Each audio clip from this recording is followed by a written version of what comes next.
Warning: the Not Real Art podcast is intended for creative audiences only. The Not Real Art podcast celebrates creativity and creative culture worldwide. It contains material that is fresh, fun, and inspiring and is not suitable for boring old art snobs. Now, let's get started and enjoy the show.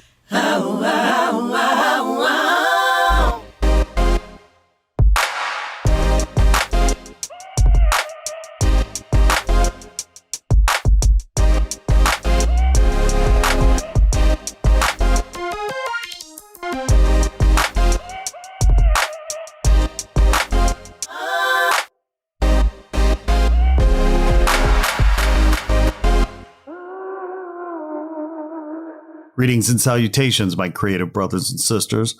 Welcome to the Not Real Art podcast, where we celebrate creative culture and the artists who make it. I'm your host, Sourdough, coming to you from Crew West Studio in Los Angeles. Man, do we have a cool program for you all today.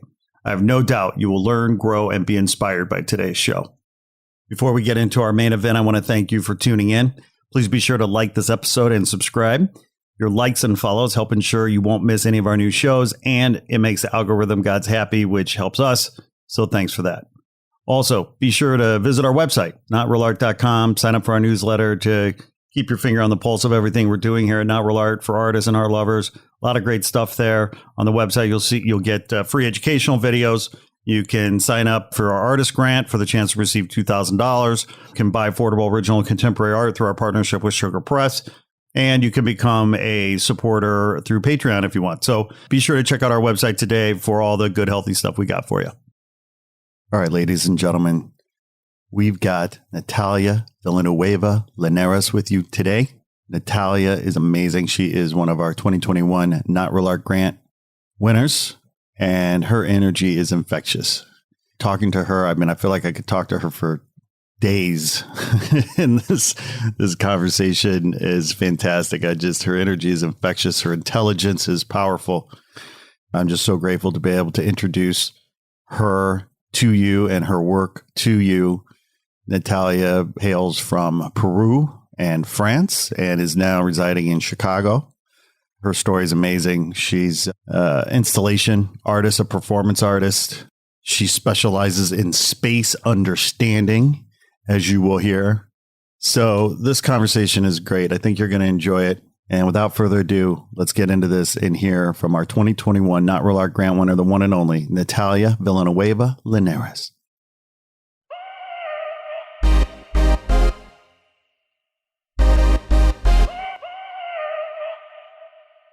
Natalia Villanueva Linares, welcome to the Not Real Art podcast. Thank you so much, Scott, for having me. This is a real honor. It is all my honor. Congratulations on being one of our 2021 Not Real Art Grant for Artists recipients. You're amazing. We love you. Following the process of selection has been a pleasure, and knowing that I was one of the 6 made it even better. It was incredible. Thank you so much for having me and for this fantastic opportunity. Well, we are so honored to call you a family member now. You're part of the Not Real Art family, part of the community. And that's, those aren't just words. We really feel that way. It's important to build a community of like-minded folks who share common values. And yes, we all have a passion for art and the power and the importance that art plays in life. But just because you love art doesn't mean you share the same values. So I'm just so proud of you. I'm proud of our other winners. We've got 6 amazing winners this year. And for you in particular, take me through your experience with grants. How many grants have you applied for in the past, and what has your experience been like? I have been a very busy bee and taking time applying for residency programs and grants because writing, I care so much for writing and I want to do it so well, as good as I can. It takes a very long time. And I don't think I have applied to that many grants, not even residency programs, because I was busy on a very big project for about a decade. We've been trying to restore an abandoned church in the city in the heart of Illinois named Peoria. I didn't have the time really to go to residency programs or much time also to apply for grants. So I did win a few grants while I was at my school in France because they appreciated my work when I presented in the museum of my school. one of the students who was given the highest honors. We were 20. It wasn't only me, but they gave us grants. Then one of the biggest grants I got was a residency program at the School of the Art Institute for a whole semester that allowed me to be in Chicago for 6 months, entire 6 months, and a whole experience that really changed my life. So we find you in Chicago now. How many years now have you been in Chicago? Less than a year.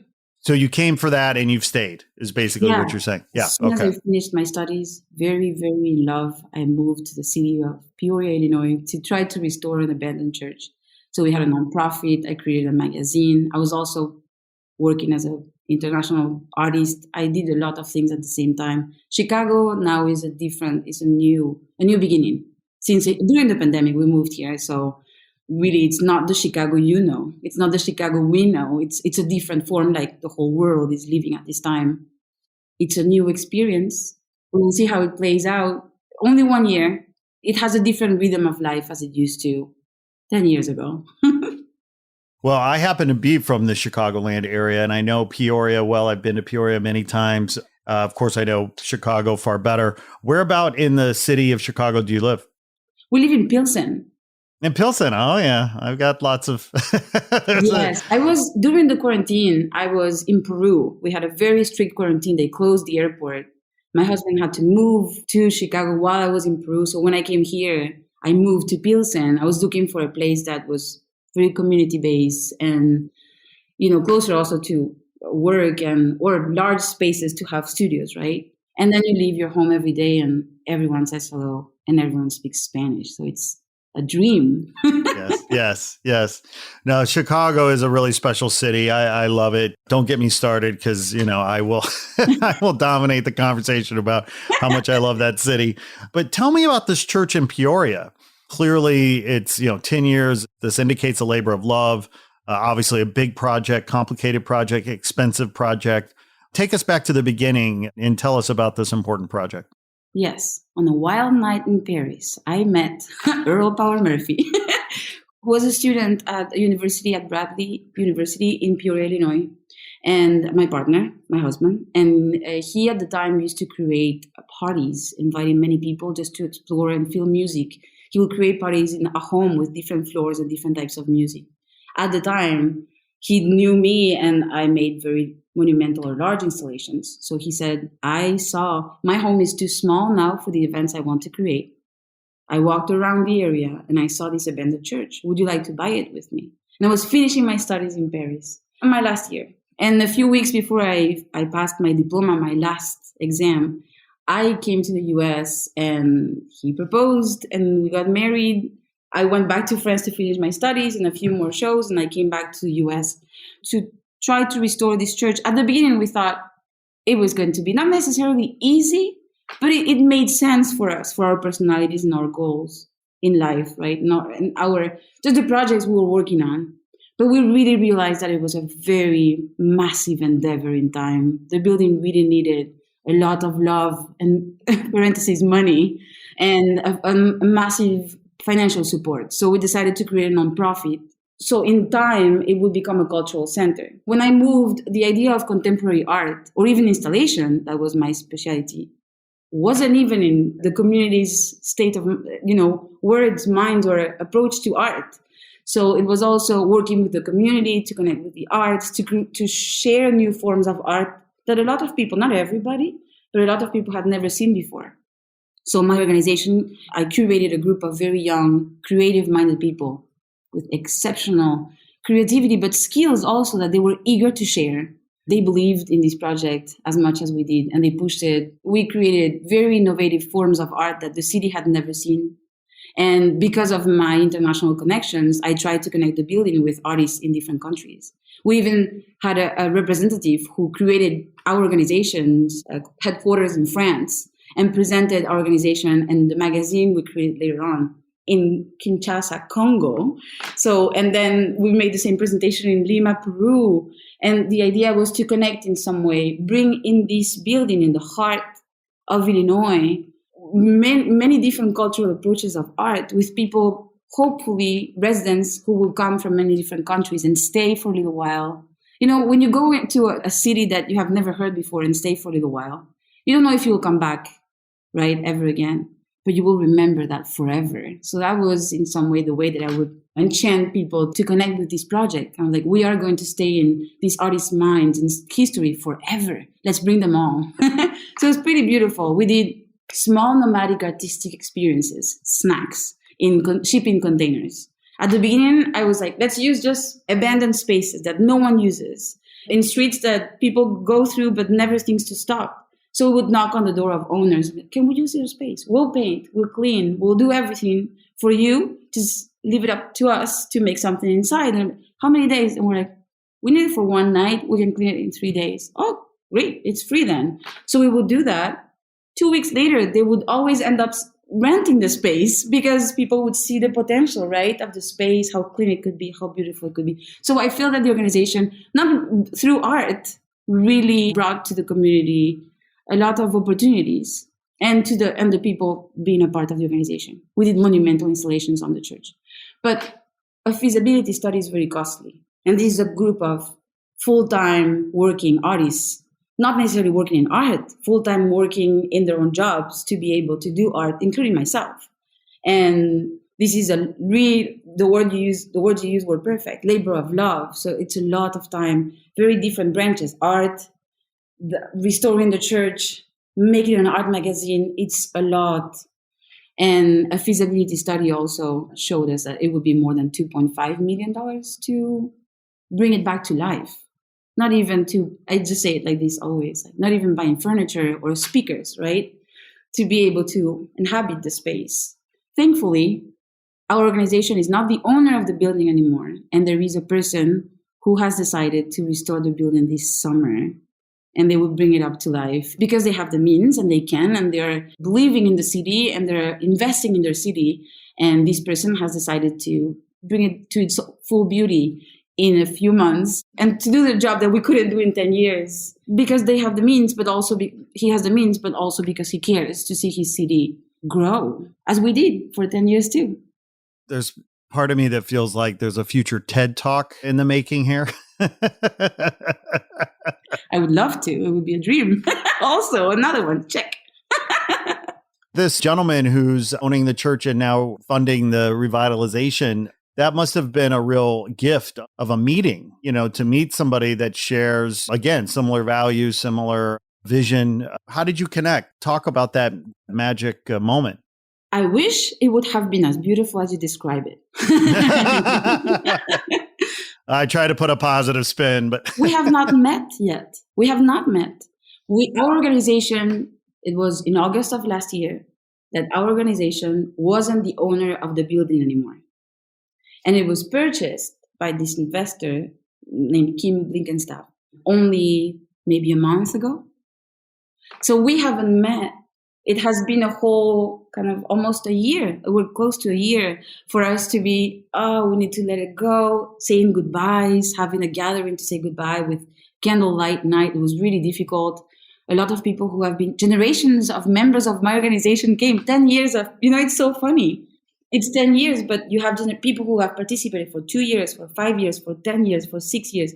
Everyone was there, photographers, designers, art directors, artists, all forms of art, or just people who believed, who came to pick up bricks with us, to clean, to use masks in the dust, in the darkness of the basement. So it was a very diverse approach to the project. The project had so many branches, which is excellent, but you also need the means to make it keep growing and keep growing, right? And we didn't have a lifetime, to bring that abundant amount of financial love together to make it work. So thankfully, this person has arrived only maybe a few months ago, and it has purchased the building about a month ago. And now we're waiting to see officially how is it going to come to life in the future, and what is it going to happen to it in the future, because we were looking to make an international cultural center with a residency program. So we'll see what are they looking to do in the future with it.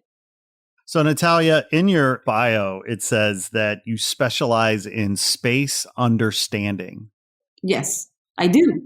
Help us understand what space understanding is. I think that for me, space, it's not a place. Space is the place, but also the culture, the people, the audience, the country it is located in, the city, its history. Most of my work, when I present it, it doesn't only reflect how my idea can occupy a whole room or a whole space.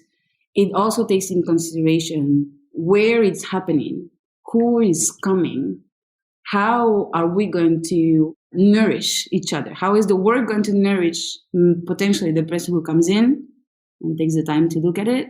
And how the audience can nourish, right? Also, the implication, the cultural implication of the work. So space to me, the understanding of space for me is how a work can be welcoming, inviting, but also is looking to learn also from those who approach it. It has this very animistic perspective of what my spirit is looking forward to, those moments of interaction when the work is done and this is it, we can open the doors.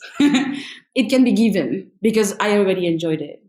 But also, who's coming? Is it that necessary? Is it as vital as it is for me? It's because something that can heal you might not be the medicine for another person. So how do you take in consideration where the work is made? That is what space is to me. I'm not talking only about my work. It's something that I also look forward to discovering other artists, right? Like when I see other artists' works, I look at all the perspectives, it's like, and also the origin, right? The origin of the work, but also the elements, the origin of every element that made something happen. Listening to you explain that, I'm reminded of how in Taoism and the Tao Te Ching, and I forget the exact verse or where it was, but but in the Tao in the Tao Te Ching, they talk about how it's the space in the bowl. If there's a bowl and the empty space is what makes the bowl valuable, right? That reminds me of what you're saying. The space has all the potential in the world, right? What you're saying is very powerful because it is what we don't see, right?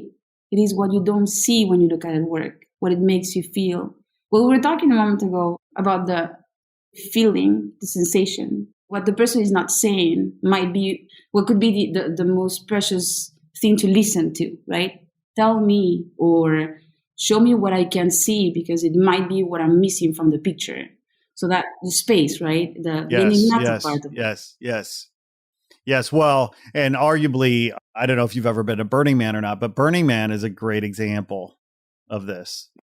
It would be a dream. Again, I'm making my checklist of dreams with you. It would be incredible. That is something that I am looking forward to navigate, dive in, navigate and discover because it's a culture and tiny little pieces of, and every single group of person have also a form of cultivating their experience. So yeah, I think that I would spend my time investigating, Well, and what's also interesting when you think about how somebody experiences the space or a space and how their perception of it might be impacted in terms of what it took to access the space, right? So is it a rite of passage or not? Was it easy to get to the space or was it a challenge to get to the space? And did you know if, ahead of time, okay, so this is going to be a challenge, but I choose to go anyway. Maybe if you didn't know there's a challenge, and you discover that it's a challenge, but you get there, then maybe there's some surprise and some reward and some gratification in that. Maybe there's frustration. Maybe there's a disappointment in that. But one of the interesting things about a space like Burning Man is that it is so difficult, right, to access.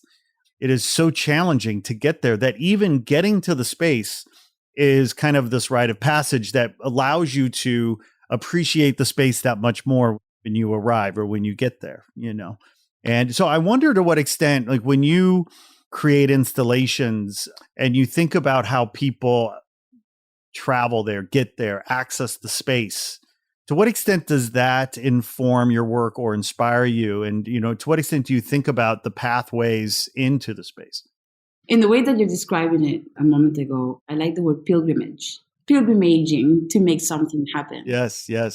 There is not necessarily something always hidden, but there is a form of secrecy in a lot of things that I do, where you can see something that is extremely colorful, and monumental and seems very generous.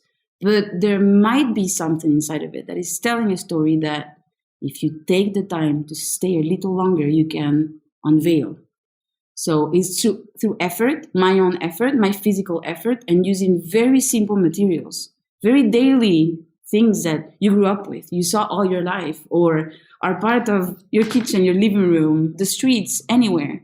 The balance between effort and simplicity are, for me, it's almost like a secret sauce. They're part of the way that I make things, and that is how most of the time, not always, a viewer or a person who takes the time to see makes them stay a little longer.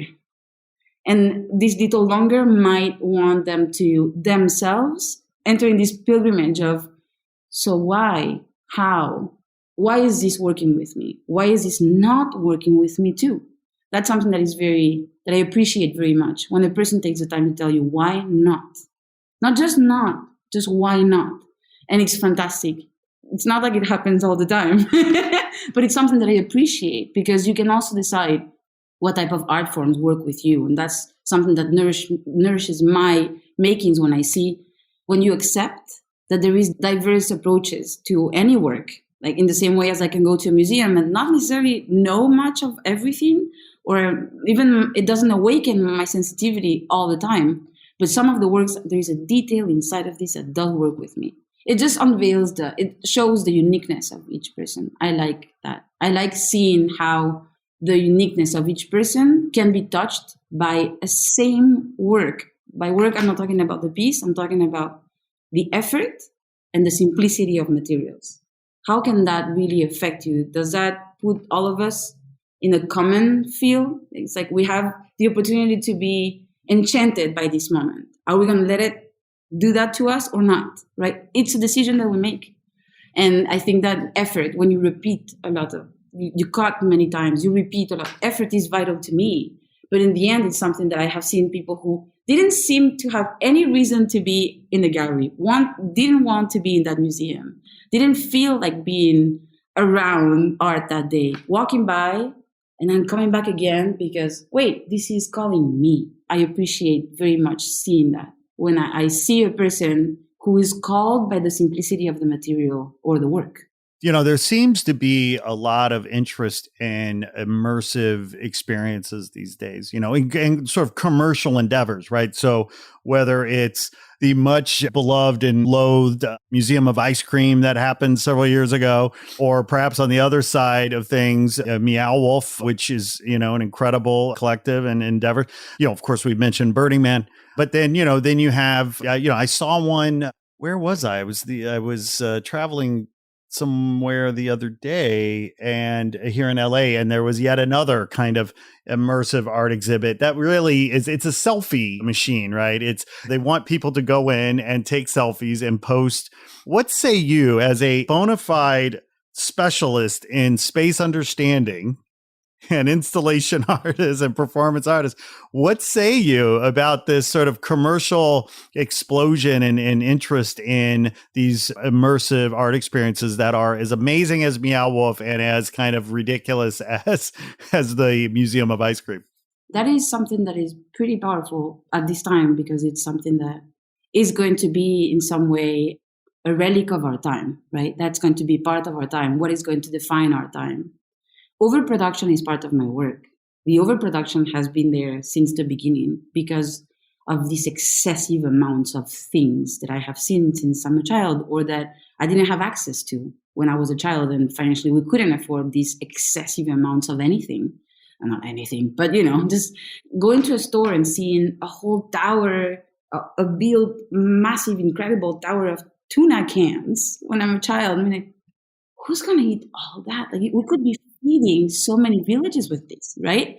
Or I have seen documentaries of people who came back from, I cannot remember their names because it's a few persons who came back from working in different countries in the world and couldn't go inside of supermarket, not even mini, no super, because they couldn't believe how much food was stored and not given to those people who might needed it around the world, right?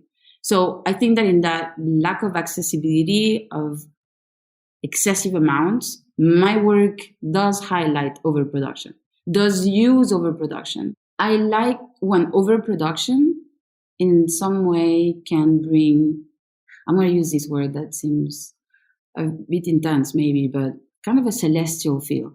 Something that can take us to a more, talking more about the generosity of a material. It is so simple, but it can overflow a space with generosity. Something that can maybe touch us in the most humane, right in the middle, how we can be so generous, taking the time of just looking at something for a little longer. A room can mirror our own generosity. So I think there is a difference between seeing something that is attractive, exciting, and reflects our adventurous spirits, and the ones that we accept for the room to contaminate us with its beauty, right? The beauty, like, not of the work, but of ourselves. Like, if I took the time to let this work envelop me, it reflects that I am capable of seeing or finding the secrecy of a moment, right? It's a different. I do use overproduction, but in a way that it can remind us, that there is so much simplicity in being just generous or given, like a material being given. I see a lot of materials almost as in a very animistic manner, where because they have a lot of history or they mean so much to a specific culture, they're overflowing of generosity. So how does the artwork can reflect that generosity, right? And in a very overproductive manner. So it does use this this strong characteristic of our time, but it is meant for humans to feel more humane of each other or art, right?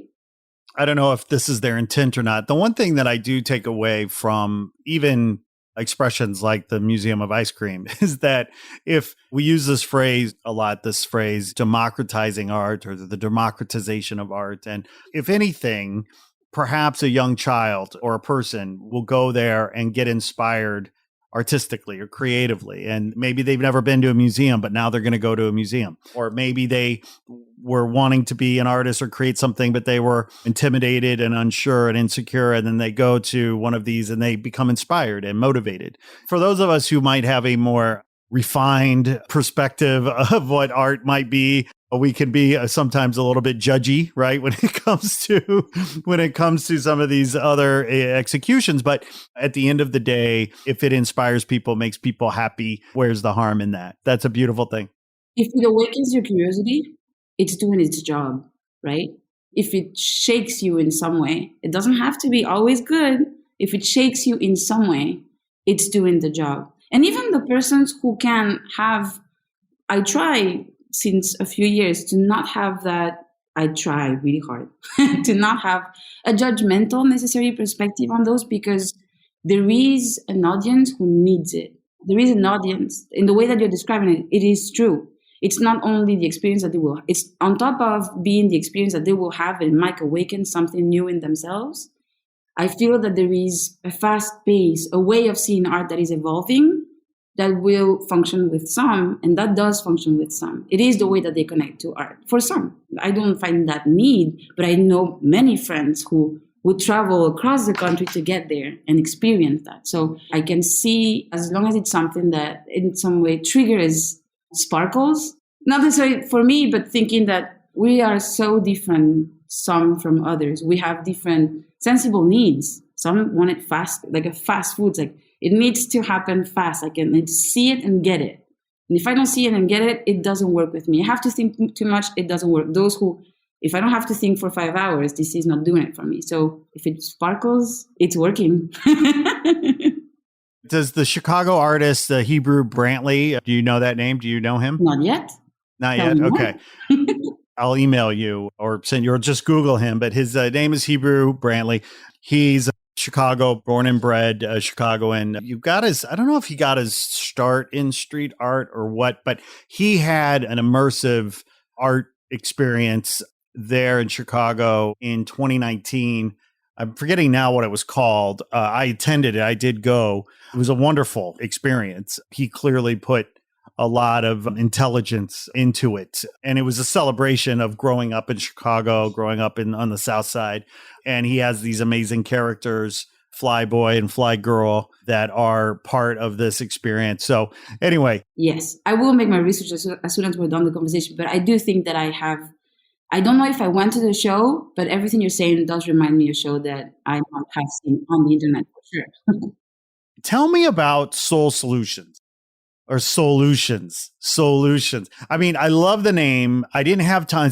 Forgive me. I didn't have time to study it, but I just love the name and I was so captivated by the name. Please tell me about Soulutions.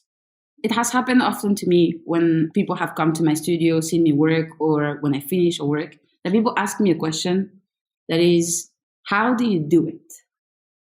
And it is sometimes they can see me, so it's not, there isn't a secret of the process necessarily, but it's more, how can I translate to someone something that means absolutely everything to me? You know, an explosion of the everything at all times. Soulutions started first as very personal performances. So the word solution starts as potions that I was trying to create, mixing objects that were very important to me. They had a very metaphorical, like spirit to all of them. And I would mix them. In the process of making them, it would take me 2 hours and a half to make them. I wanted to cure things that were impossible to heal, like distance or time. So I would mix these objects together and would create these potions that were not to drink either, because if you drink, I don't think anything good would happen. But in the process of making them, there were moments where there was these very luminous gestures that to me were part of the process of making these potions. But some of them I was like, wow, this is so beautiful. I cannot keep it to myself. I absolutely have to give it to someone else. And it started by inviting other people I would give the same object that I had transformed during these solution or potion makings to heal what is incurable. I was like, I think that I need to share this gesture, this action that I've done that I couldn't believe how beautiful it was. So I invited first people that I would know, that I knew, to thank them for everything they brought in my life, like 10 people. And these are the materials, and I want to give this moment to all of you. This is a performance where I would give them one instruction to transform this object. And they did it. And during the performance, it was so incredible how I gave the same instruction. But in the end, when we would all the audience would approach the objects, the results were completely different. So then I was like, and if I do it again, somewhere else, inviting anyone? Okay, let's try. The same object somewhere else. So I was invited to LA, actually. She's an art curator named Erin Cravey. She invited me to a gallery at the time. She had a gallery, and she was like, come here and make the same performance you did in Paris, make it in my gallery. So I went. I had a solo show at the time in her gallery, and it was in Abbot-Kinney. For a period of time, she had a gallery there, and I made the second session of this performance. And the same thing, I gave the same instruction. The participants don't know what the performance is going to be. I give the instruction and objects for them to transform. The same instruction is given every time. And it can happen in any country. I even did them simultaneously in different countries at the same time, so they could be connected through the same gesture. But the results are always very different. So in time, I've discovered that Soulutions has become a library of gestures, a library that I keep these transformed objects during the performances, made by participants located in different countries. So it's a nomadic project where I also invite filmmakers and photographers to live this experience with me. But they're also performers because or they don't know me, or it's the first time they're filming in that room or making photographs in that room. So the whole project is a multidisciplinary project with photography, films of these performances, the performances themselves, the objects that are actually made by different participants. So it's as if the artwork is every single step and every single part of this project. The artworks, the performance, when you're there, because they are transforming objects, the sound takes over the whole space. People have sent me sound. I recorded everything. So I was like, now recording is going to be another level. So even the audience, they have inspired more layers to this project. So in the future, I would like this to be a platform where all these objects are there. I interview every single participant and they can tell us what happened to them then, and they can be the owners of the object they transform, right? So it's a very long-term relationship with this project that I wanted to take different forms in the future, but I'm mostly working on creating in the future a platform with it. So you can see every object that has been done, and it can happen anywhere at any time. The warehouse that you store your art in must be huge. It is. My studio, yes, it is. That's the thing. Because of the type of life that we're going to, right? The pandemic has kicked us inside of a virtual system of communicating and exchanging. It's almost as if these projects now need absolutely to be in a platform, because it would be at this time the best way for people to be able to approach them more than going to the gallery to see them. Yeah, I have a lot of objects that I find very important, a lot of my installations are usually very large.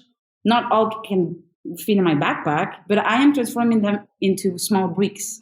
All the material is becoming small bricks that I'm working on this continuity, right, of the process or the project. The project isn't only the installation you see. They're now mirroring my library of gestures. I film, I photograph, they take a different form. So I'm obeying now a process that I have been working on for other people to participate and feel these moments. And now it is integrated to my practice. So you never sleep. I am a very excessively productive person. I'm a very productive person. Not in the sense of I produce a lot of things. It's more that you just need to obey your energy. Everybody has a different form of energy. And I hear many people, there's no need to be so productive. It's like, but if you have more ideas, keep going, right? So how do you take care of yourself? How do you respect your body? How do you self-care? I walk to my studio from my home, back and forth. I have a stationary bike because of pandemic mostly, Since the beginning of the year, I had been dancing for an hour, watching, aerobics online. Or when I have music in my studio, I dance too. But it's mostly the type of, I think that the intake of colors, a very vegetable-y and fruity life can really change your life completely, really. Can really give you all exactly that that you need, right? The rhythm. Yes. Well, I ask because it is one of my concerns for artists. I mean, I know so many artists who struggle with self-care, and maybe they suffer from mental health issues. Maybe they make it worse by not taking care of themselves or what have you. And it's interesting because I feel like on one hand, culturally in this country and maybe globally, but there is, of course, America is notoriously, stressed and overweight, but compared to other countries, maybe. But there is this sort of a renaissance of self-care and health and fitness and wellness. And I hope that comes into the community of artists, and artists take self-care more seriously, because you can't make work if you can't be healthy. Yes. I think that bringing the question to the table in an interview is the most beautiful and generous form that you can really integrate it or normalize it, right? In a way of communicating with people who actually art becomes a way of coloring, certain parts of the self, the life, the past that need to come out. For me, the pandemic has been, because I had such a sociable and directed to others, to a community, to a project life before the pandemic, outside of the economical situation and the job situation and the intense things that we have all been going through, the practice and the solitude has been very healing for me, because I had been so outgoing before that this has been almost like an obligatory focused on one thing at a time, one branch of the tree or the trunk, right? I'm not in the branches anymore. I'm in the trunk and hanging on very tight. And that's why I can pour all my time and my everything when I'm in my studio, very focused. And I think that nutrition is really vital. Nutrition is something that affects. I didn't know it was affecting me personally so much. And my whole day changes completely depending on my intake of any types of food. So the more color they have, the better day you can have, And I'd spend at least for 30 minutes chopping little things in many colors so it can be appetizing and exciting, right? Because sometimes you don't necessarily get excited about that, but you need to know what are the needs, like feels that you're looking for, right? There are certain foods that we say no to because we don't like the feels of them. So how do you make these colorful intakes to be as exciting? It's true. We are what we eat. The fuel, the quality of the fuel that we put into our bodies, our automobiles. Yes. It makes a difference. It absolutely makes a difference. Take us back to Natalia as a young girl. Were you making things as a young girl? At what point did you realize you were an artist and you were born to make art? I was a gatherer of people, which now in time it is happening again with certain projects that I work on. But yeah, I was a gatherer. First time I was taken, just one example, first time I was taken to a kindergarten. The story has been told to me many times, especially by my grandparents. They took me to my first day, my grandma and my grandpa on my father's side. This in Peru, I'm 2 years old. I really have lived exact the same amount of years in both countries with back and forths. Many. I was born in France and then I was in Peru at my 9 months till I was 2.5. So at 2 years old, I was in Peru. And 2.5. And they take me to this room where all the children are crying. And I look at my grandparents, kind of surprised of what's going on. And I take come and see the kids, and I take them all by the hand, put them around the table, and make them sing a song named Los Pollitos. It's Baby Chicks. The Baby Chicks say, that's the name of the song. And they're all singing, and they forget they're crying. And my grandparents have told that story many times. I learned of that story only later on in my life. And I'm like, whoa, that is okay. So I had a very sociable connection to everything. I would draw, but people would tell me, I love it. And it didn't do it for me. The way that I would dress was obviously telling everybody and myself something. The way that I would dress, I think, was my palette, right? My palette of colors. My sensibility was through the palette of colors I would wear or the type of clothing I would wear every day. So it was obvious something was going on with that person. People would tell me, but I didn't have that connection to it. I would say, I was in South America at the time. I'm 15 years old. And I say, I want to go to the fine art school in Paris. I'm like, yeah, right. You want to be like Picasso, Leonardo da Vinci, right? And I was like, first in my head, I was like, those are men and they're all painters. So they tried to show me what painting was. A painter came to my home, a teacher of an art school. I met a teacher of an art school in Peru at the time, and he showed me the preparation of the canvas. This is how I teach my students the preparation of the canvas. I was under the spell of his preparation. And then he said, and now we can paint over it. And I'm like, no, like, why would give it to me? And I took it and I was like, can I keep it? And he said, I prepared that to make a small painting, but you can keep it. And the time it took him to make it, the fascinating story that we never hear of how the canvas was made. I think that really spoke to me, but I realized it only later on. And it was only when I was maybe 22 at the time, and I said, I'm going to try the fine art school. It wasn't because I felt that I was an artist. I just was like, there is something there that I know I need to find. And when I went inside, it was like being in heaven. I would cry of joy. I called my dad, I made it, crying. It was incredible. And I spent 5 years in heaven floating on a cloud. And what I don't think I still consider myself an artist. Maybe till I came to Chicago. When I came to Chicago as my exchange program in my third year, people would ask me, are you a grad or an undergrad? And I was like, and the critiques I had in France, they didn't teach us critique, exchanging, have a critical thinking of your work and other people's work. My teachers were fascinating. One of them is Stephanie Brooks. She's incredible. And she's an artist who really educated us on exchanging in a very simple manner. And I feel that it wasn't anymore about discovering my sensibility. It was that, oh, this is it. This is something that is flowing in and out of you all the time. In the way that you wake up in the morning, the colors you pick, the people you decide to spend time with, the people that you let sparkle your life, the form that your sensible, or your feelings take in a work, in everything you are. It isn't something that you do. It is who you are. And yeah, I think it was in Chicago that I felt it. But before that, it was difficult. It was very difficult to, not before Chicago, just before being in my school. It was having to draw, having to paint. Those were the only forms of art that I grew up as, this is art. That is it. And if you don't have it, then you aren't. It's like, okay. A preparatory school told me, we don't have a whole semester to teach you how to paint. So you can go and pick up stuff from this, find stuff. I was like, excuse me, anything? Yeah, find stuff. And that's when they gave me the permission for anything and everything. But that feeling of feeling what art was and how does it move inside of you, it happened only when I came here. Before that, it was more like I am exploring and see what it is. Why do I have this need? Why do I have the need to be in this school? Why is this so important to me and really makes sense? Tell me about your mom and dad.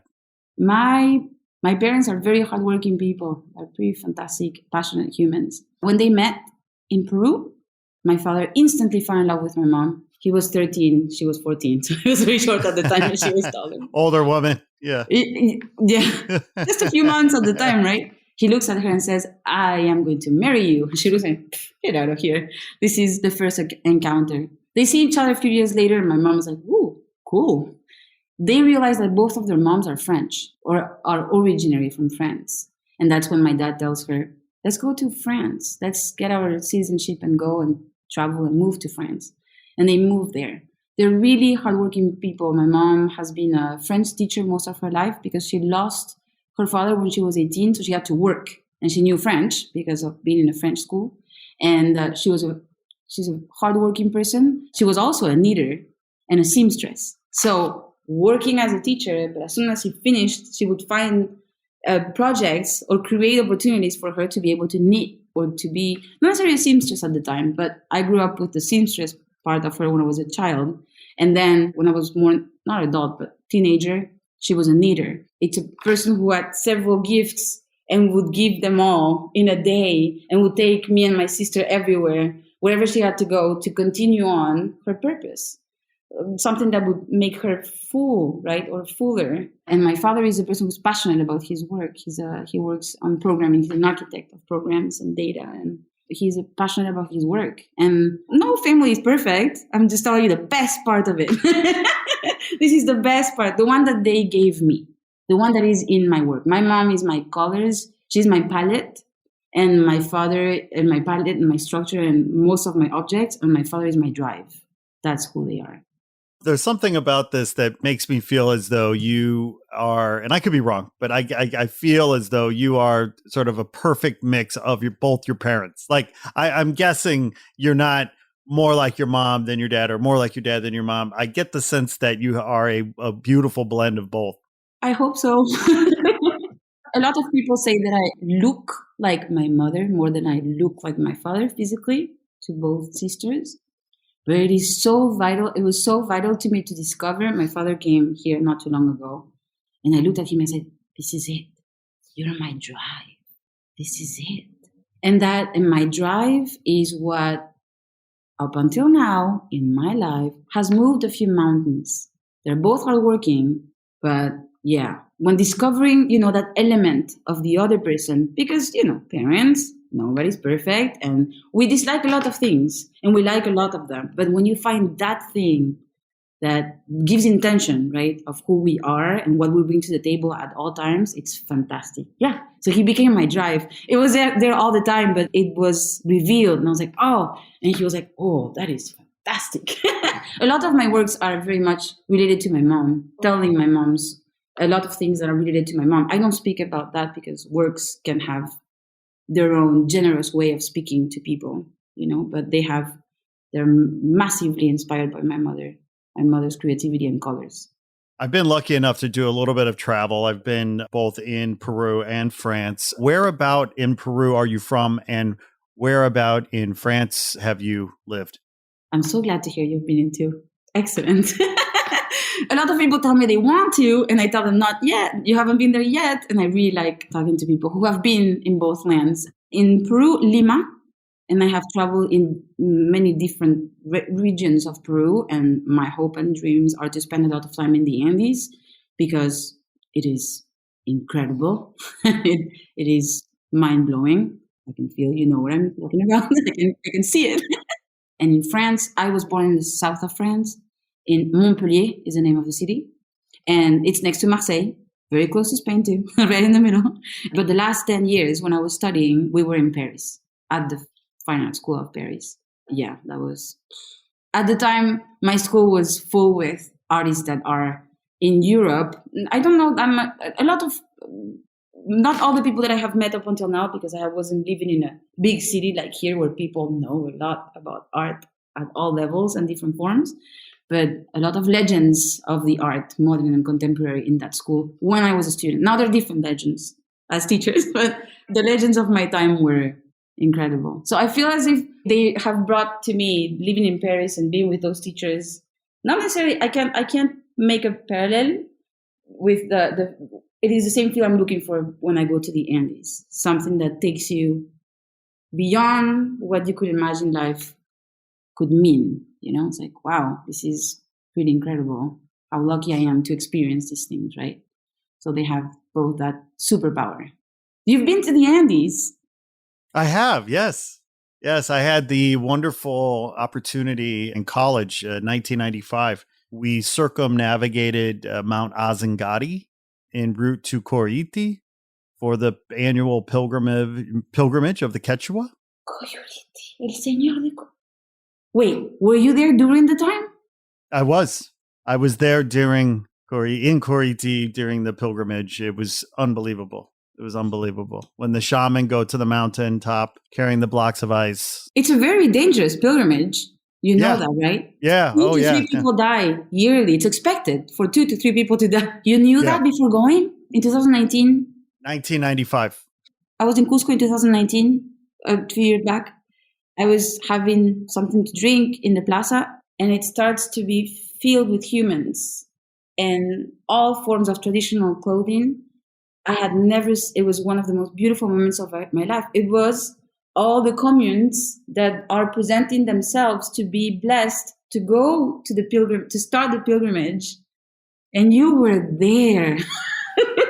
It was amazing. I had a friend of mine who, I forget what his connection was to, he was a physician, but he had some kind of connection to Peru, and he would go quite a bit. And we were invited. He was putting this trip together. And so we were invited. We flew into Lima, of course, and we got to Cusco. We were in Cusco for a few days, and then we headed out. It was we had horses and we were packing. It was a horse packing trip. We circumnavigated Mount Azangati. We summited at about 17,500 feet before we came back down around. And I'll never forget coming down the mountain towards Coriti, because looking down on the village, which, as you know, is just a very small village, it looked like ants. There were so many tens of thousands of people, Quechua, who were there, that from the mountaintop, it looked like ants that were. And then I realized, like, oh my God, that's just people, you know. And then we go down there. Of course, we were the only white people there, and we were the tallest people there, and we stuck out. And we stuck out, you know, like sore thumbs. But we were so grateful to be there, and it was such an incredible time. Then, of course, we were in country for about 3 weeks, I guess. And so we, of course, made it to Machu Picchu and yes. As well. After that experience. Yes, after the experience. That's right. Oh, my That's Lord. right. We started with the hardest part. Let's do the hardest thing first, and then the others. Let's go celebrate in Machu Picchu.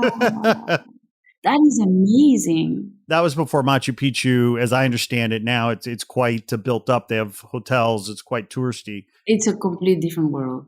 Yes. I was in 98. My first time there was in 98, which was a few years after you were there. And my last experience in 2019, it's another world. I don't think I would even advise you to go there. Go somewhere else, you know, because you've been there before. And I think in one of its most glorious forms, I would say. And even Coyuriti also. I don't think there are many people coming from other countries who do the Coyuriti pilgrimage. It's something that really, it is expected for people, a few persons to miss from the crowd. So it's a very difficult thing to do. It's an accomplishment. Congratulations. Well, I was 25. Very good. Yeah, young and dumb, maybe a little drunk. Wasn't everyone at the time. I think it's a thing. Yeah. And it's very important. That's something that is very, I like that you talk about this. I was in awe with seeing these different, all the people who were presenting themselves, which were thousands of people. I don't know if it's the same amount of people that goes to the pilgrimage, but there were a massive amount of persons there. I think that when you touch these moments, right, that have these almost so sacred, where the belief in something is taking over everyone, right? There is a very strong connection to religion in South America and the one I know in Peru. And I think that it is something that I appreciate to see in other artists, and I have it that I connect to in my practice too, is to have a religious relationship to your practice. When it has that colorful form. It doesn't have to be about colors because we all have different colors, right? So a very colorful forms of life. Your experience for me would be like, I was like, should I go? No, it is very difficult. It's a massive accomplishment for a human who isn't part of that culture, right? To make it happen. And that is something that, in a very respectful manner, as a person who is from Peru, not from Lima, I'm from the city of Lima, not from the whole country, I find the need to keep exploring many different regions, especially in the Andes. I have nothing against the rainforest, but I'm scared of spiders, I'm just like, there's other things I'm scared of. But I think that it is vital for anyone who has the time to go to Peru, to go to the Andes, because it's a connection, right? So powerful. So powerful. Yes, it is. Magical place. And you know what also is magical, Natalia, is you and your art. And we are so grateful for you and your art. It's me. I'm going to say it again because I've told you that before when we talked for the first time. It's funny, but I have been following the process of selection for the grant. And because you give it to us, it isn't just something that the artists are looking into because they want to know the result. It's a very welcoming process. And you make us be very engaged with the process. We can listen to you talk about the process. We can take the time to discover every jury member. You talk about them, you introduce them, like you make everyone meet. So when you talk about family later, you have been already working on it for a long time before, right?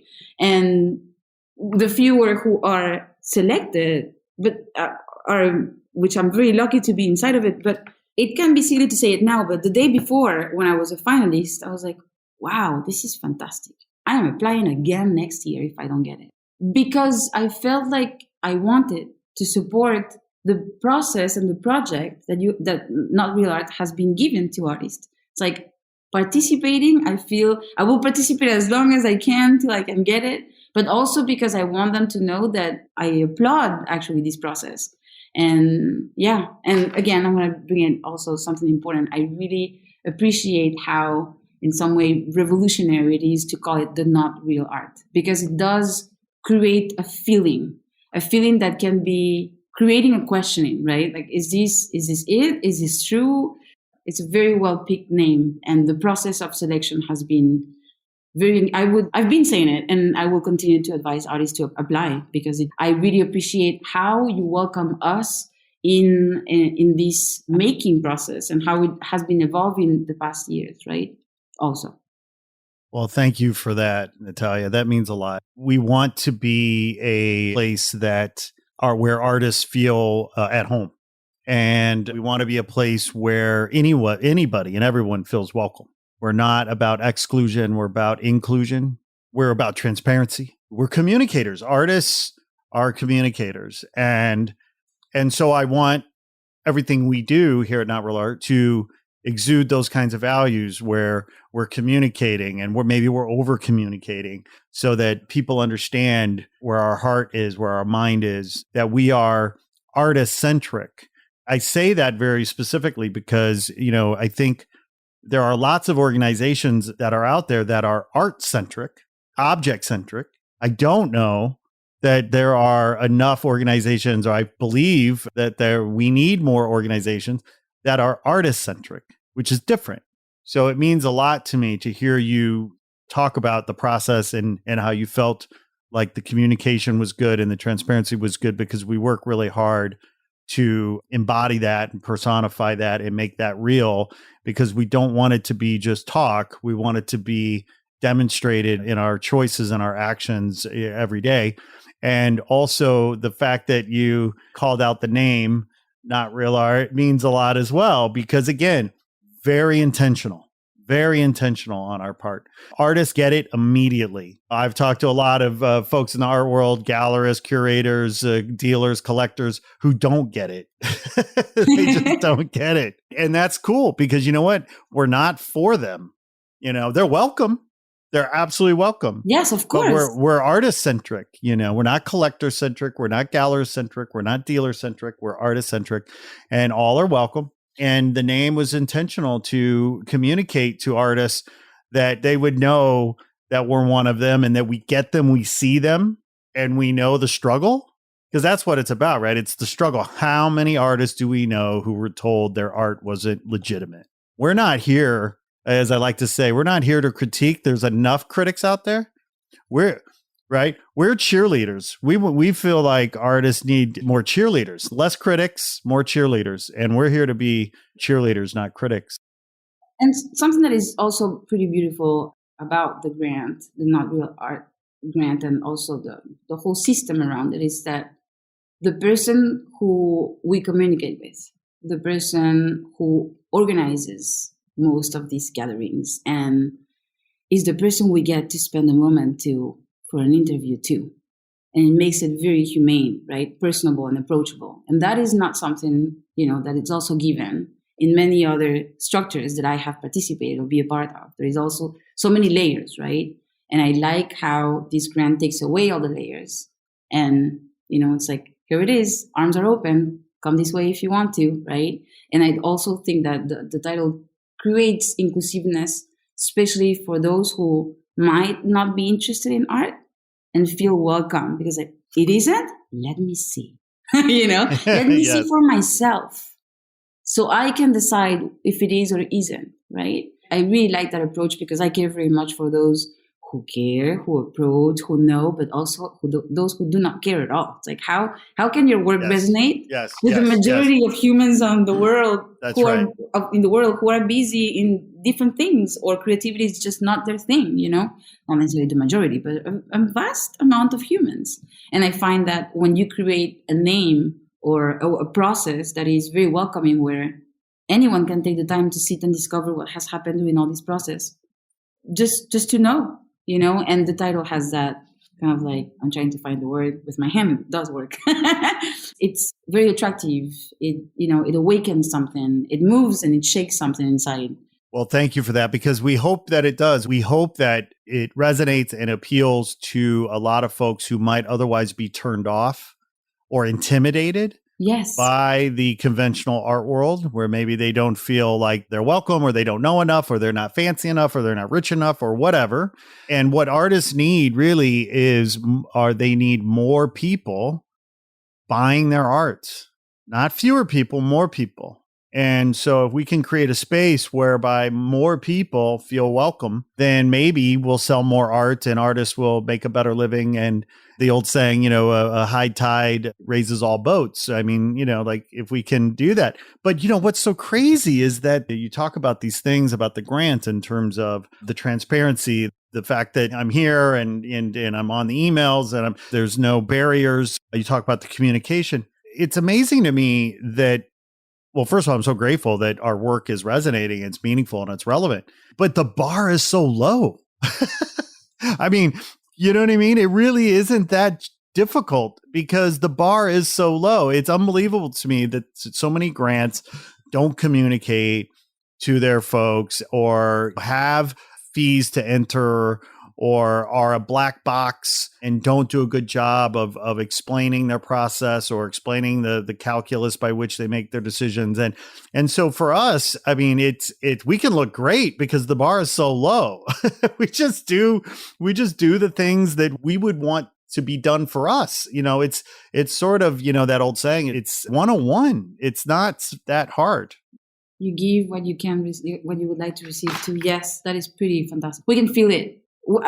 Yes, you can feel it. I had an interview yesterday with Katie also, and I felt that it was pretty one-on-one, right? A very giving state of mind, because we understand what it is to not. It feels as if you're talking with someone who understands what you're going through. We have never met before, but it's like, no, I get it. It's a sensation that is definitely transmitted. Thank you for that, Natalia. And thank you for being so generous with your time today. Thank you for being part of the Not Real Art family. Thank you for all that you do, your work, your love, your passion, your light. You are a wonderful human being. Your parents should be so proud. I know they are. Thank you very much for this opportunity. I'm excited for this ride. It's a beautiful adventure. I'm very touched to be one of the selected artists for it, and discovering also the work of the other 5 artists, which is pretty phenomenal too. It's a pleasure. We found each other online. Yes. It's a great group, and 827 applications. It was challenging to say the least, but we're so proud of our 6 recipients. We're proud of all 827 applicants. And the fact that we found our 6 recipients is a beautiful thing. This time, because I got to share a very good news on my social media, kind of like, hey, I am a recipient of this grant.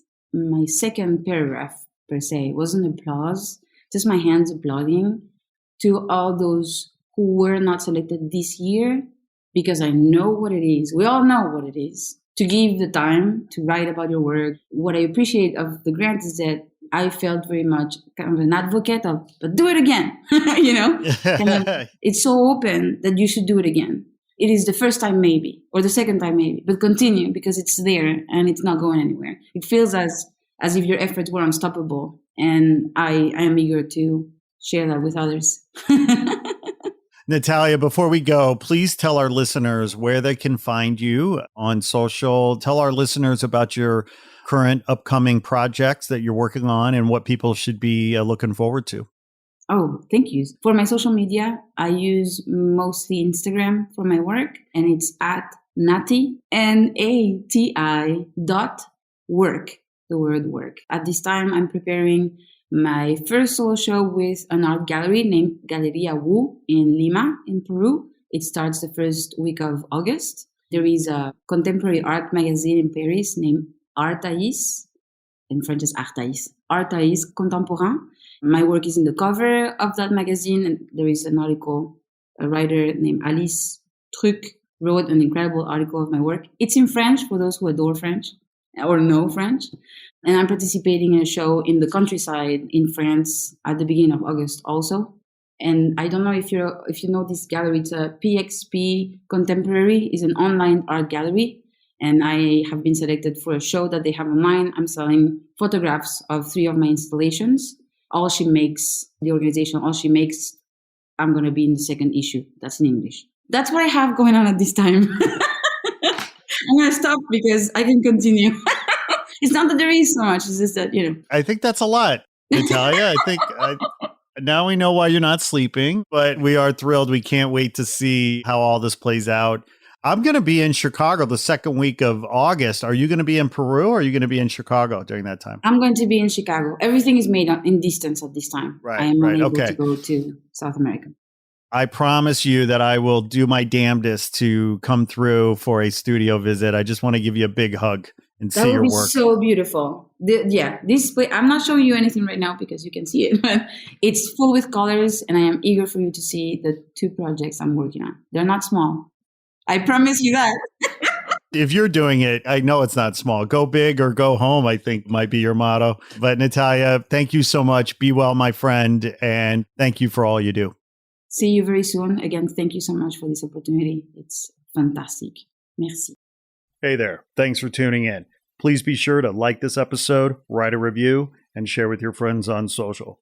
And if you haven't already done so, please press the subscribe button and follow us on Instagram at Not Real Art World.